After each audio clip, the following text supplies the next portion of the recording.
От моя гледна точка е важно родителите да вземат позиция, която обаче да е базирана изцяло върху разбирането и върху това да се дава на детето правото да чувства това, което чувства.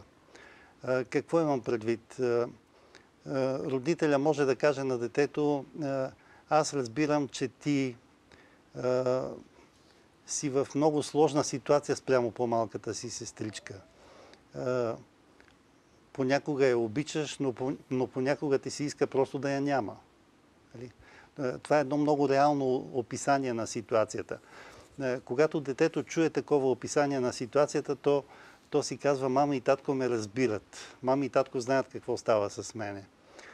Докато ако то бъде натискано, образно казано, да обича сестра си непрекъснато: как така, как може да не я обичаш, ами вие сте си брат и сестра, вие трябва да се обичате, цял живот ще бъдете заедно, ще разчитате един на друг.